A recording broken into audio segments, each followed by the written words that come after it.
Bonjour à tous, on se retrouve aujourd'hui pour une nouvelle vidéo avec Holland Create pour continuer à travailler la dernière collection de Janet Klein, la collection Circus. Et aujourd'hui, je vais travailler autour de ce tampon avec nos deux amis clowns.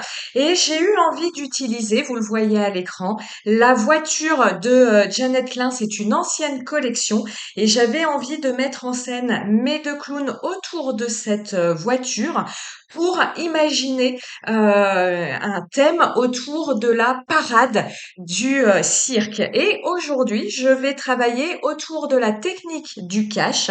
Comme je vais utiliser beaucoup de tampons, j'avais pas envie d'avoir une trop grosse épaisseur sur ma carte. Donc vous voyez, je suis venue tamponner une partie de la voiture sur mon post-it qui est entièrement autocollant. J'ai pas besoin de tamponner entièrement toute la voiture puisque vous voyez, je vais surtout venir y mettre des passagers à cette voiture. Donc déjà, notre jeune demoiselle clown, voilà, vient s'installer à l'arrière de notre voiture. Et puis en conducteur, alors en conducteur, je cherchais. Je pouvais pas tellement mettre un autre personnage parce que vous voyez, il y aurait eu superposition d'un autre personnage avec notre demoiselle clown parce que les personnages de Janet sont quand même assez importants en volume et je cherchais un personnage un petit peu rigolo pour conduire notre voiture et je me suis dit bingo, les cocottes.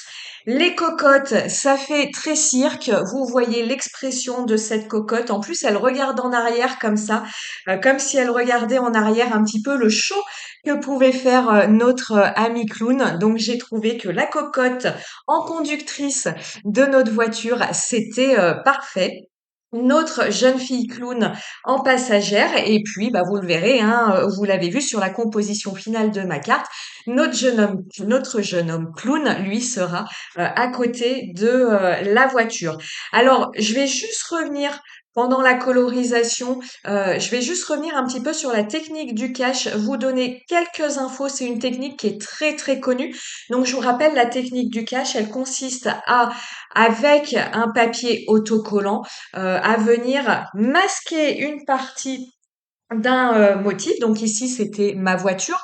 Pour venir appliquer un second motif, donc ici c'était soit ma cocotte et ma demoiselle clown, mais le fait de masquer une partie de la voiture, ça permet de ne pouvoir imprimer, tamponner qu'une partie de notre demoiselle clown, de notre demoiselle cocotte, et ça permet comme ça d'avoir une scène en un seul plan, c'est-à-dire j'aurais pu d'un côté coloriser la voiture, coloriser ma cocotte, coloriser d'un autre côté ma demoiselle clown et faire un montage comme ça pour rassembler mes tampons. Ça aurait été tout aussi possible. Le seul truc en faisant comme ça, c'est que ça nous rajoute plusieurs épaisseurs, l'épaisseur de chacun de nos tampons. Ces tampons, moi, je vais en plus venir les mater sur une carte. Donc, ça a commencé, selon moi, à faire un petit peu trop d'épaisseur. C'est pour ça que j'ai choisi la technique du cache. Le petit détail important, ça je vous le dis, à chaque fois que j'utilise la technique du cache, veillez bien à choisir pour faire votre cache un papier qui soit quand même entièrement autocollant. Prenez des rouleaux. Alors quand je dis post-it, on s'en fiche de la marque. Je vous rappelle, post-it c'est une marque, c'est pas un objet. Prenez un autocollant qui soit autocollant sur l'entièreté de sa surface. Moi, au début, je travaillais, vous savez, avec les post-it qui ont juste une bande autocollante et j'avais toujours la partie non autocollante qui relevait, ce qui faisait que j'étais pas très très précise dans mon tamponnage et c'est finalement aussi pour ça que j'utilisais assez peu cette technique et la qualité de mon travail s'est vraiment améliorée quand j'ai acheté des rouleaux de papier autocollant où là, vous avez l'entièreté de votre papier qui est autocollant. Alors c'est une colle, encore une fois, c'est comme le principe du post-it, vous collez, puis après vous pouvez enlever votre cache sans aucune difficulté. Et là, comme l'entièreté de mon papier est autocollant, ça ne bouge pas et ça vous permet de faire un travail très très soigneux. Quand vous détourez votre cache, c'est-à-dire le tampon que vous êtes venu imprimer, tamponner sur votre papier autocollant, pensez bien à bien détourer bien à la limite de votre trait noir du tampon.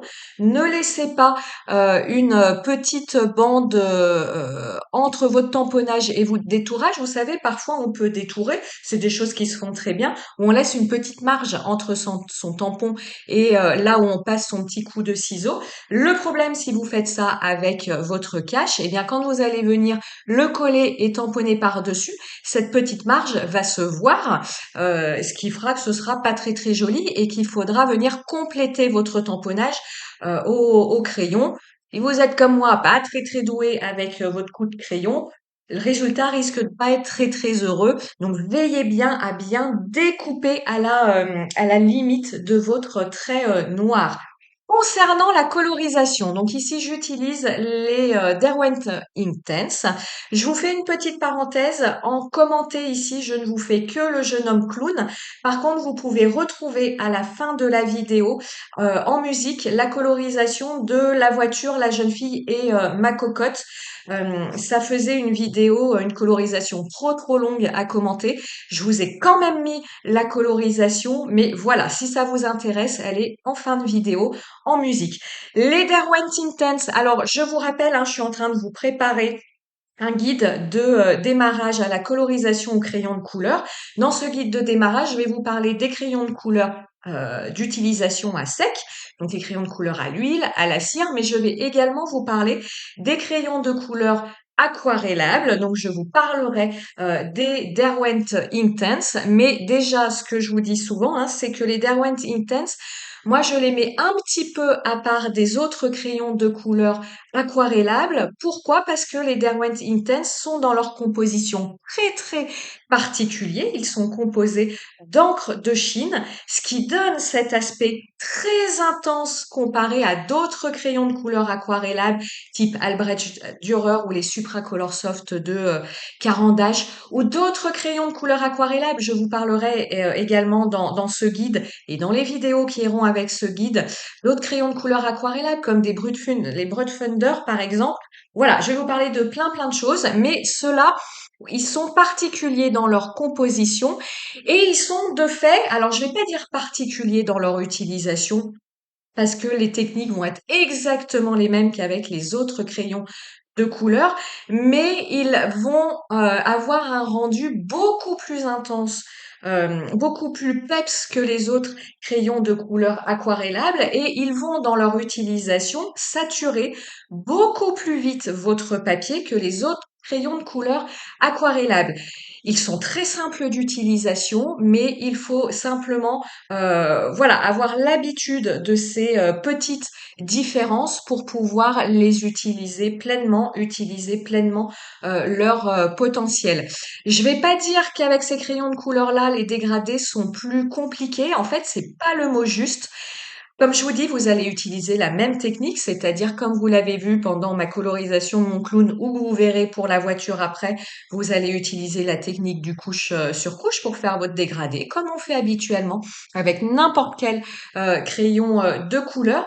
Mais comme ils saturent plus vite votre papier et comme ils ont des couleurs très intenses, eh bien il va falloir veiller tout simplement à en mettre un petit peu moins ou en tout cas c'est ce que je vous dis toujours, lorsque vous allez acquérir une nouvelle gamme de crayons de couleur, vous entraînez à voir qu'est-ce que ça donne quand je mets qu'une seule couche de crayon de couleur, qu'est-ce que ça donne quand j'en mets deux, qu'est-ce que ça donne quand j'en mets trois, qu'est-ce que ça donne quand je vais mélanger différents crayons de couleur entre eux, c'est-à-dire par exemple, imaginons, je vais faire une première couche verte, une deuxième couche jaune, je viens passer de l'eau sur tout ça, qu'est-ce que ça donne? Et vous allez voir le résultat au niveau de l'intensité et encore une fois au niveau de la saturation de votre papier, va pas être totalement le même avec des crayons, comme je vous dis, plus classiques type Albrecht Dürer ou Supracolor Soft, qu'avec les Derwent Intense. Donc encore une fois, c'est pas qu'ils sont plus difficiles à utiliser, absolument pas, mais on obtient des choses un petit peu différentes et il faut le savoir. Il faut avoir ce comme toujours, hein, le coup de main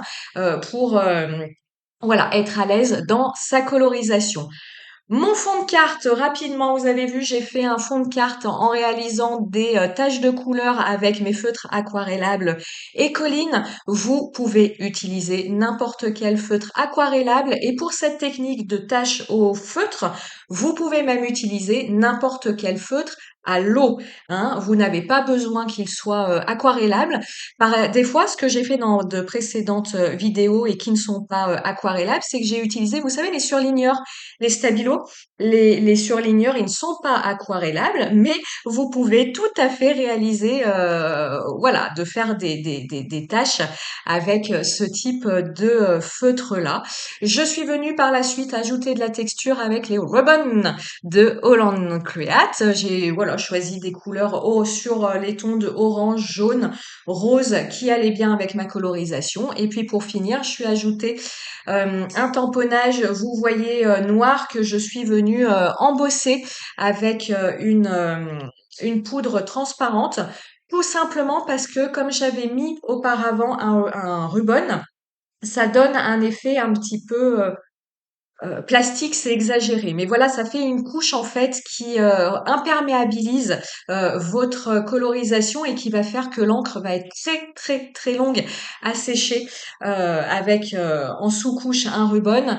C'est pour ça que j'ai préféré ici voilà, faire un embossage par-dessus mon tamponnage, comme ça, l'embossage, paf, ça sèche mon encre et derrière, je ne risque pas d'avoir d'accident de traces de doigts puisque c'est ma spécialité.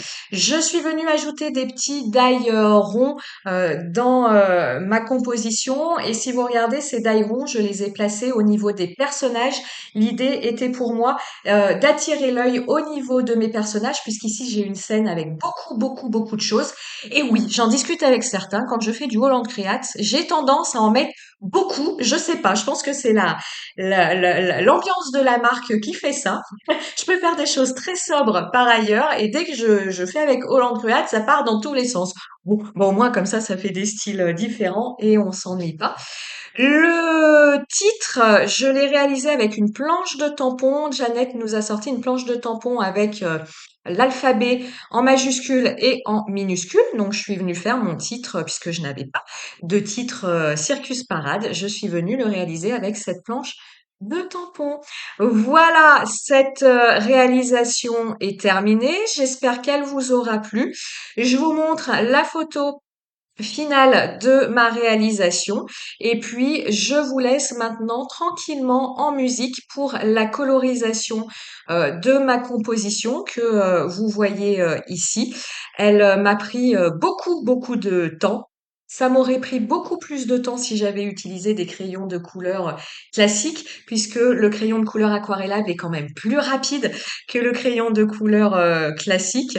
Mais voilà, je vous ai dit tout ce que j'avais à vous dire pour cette réalisation. Donc je vous laisse en musique. Je vous souhaite une agréable journée. Et mon petit doigt me dit qu'on peut se retrouver ce week-end pour un nouveau tuto colorisation en temps réel et commenté, pardon. Et je crois qu'il s'agit des Prismacolor pour ce week-end. Allez, ciao, ciao, bye!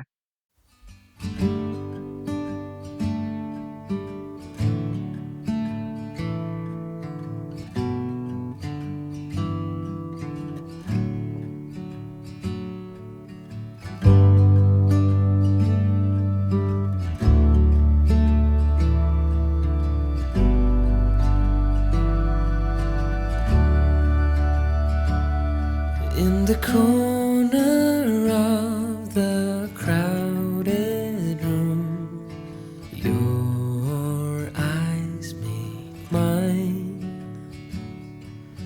Conversations fill the air, lost in space and time. I don't ask for your name, it's already carved in the air. I won't light a flame, it's already burning when you are near. Taking steps to keep my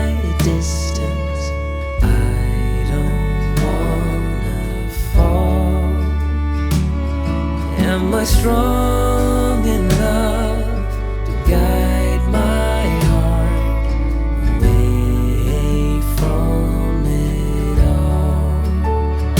I won't call your name, it's already carved in the air.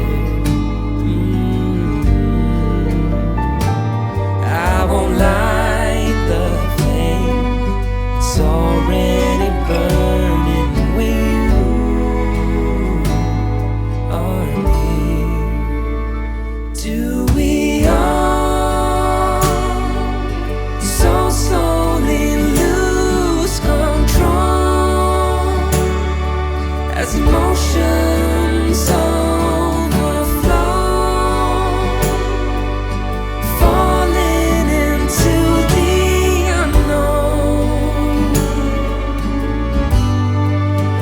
Or do we all guard our small fragile hearts as we're softly breaking apart,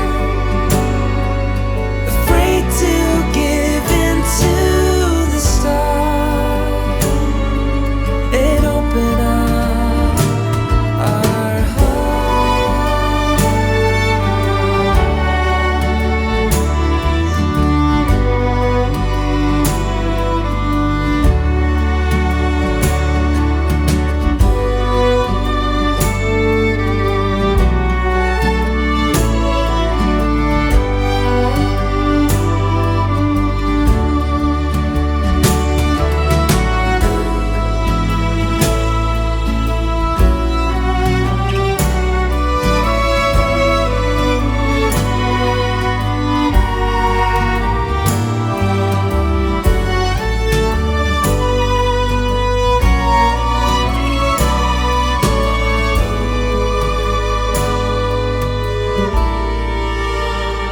Do we all so slowly lose control as emotions overflow, falling into the unknown? Or do we all guard our small fragile hearts as we're softly breaking apart, afraid to give in to the stars and open up our hearts?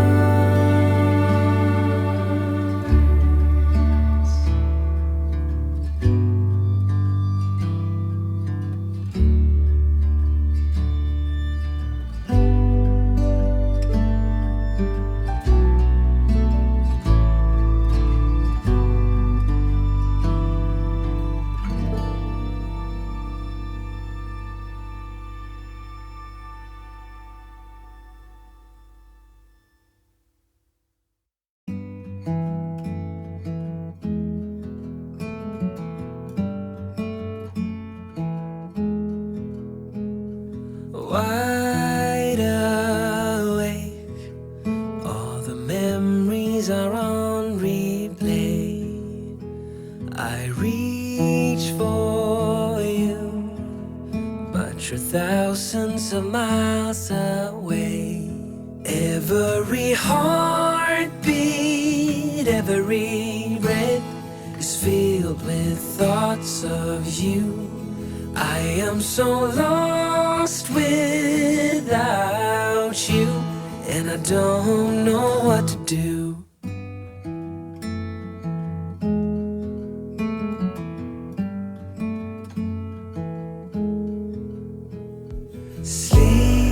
Sleepless nights filled with all the things I didn't say, that I will make it okay.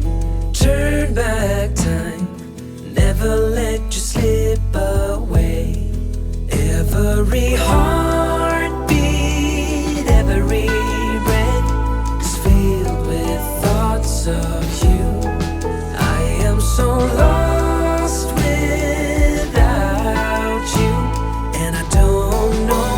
do.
In the corner of the crowded room, your eyes meet mine.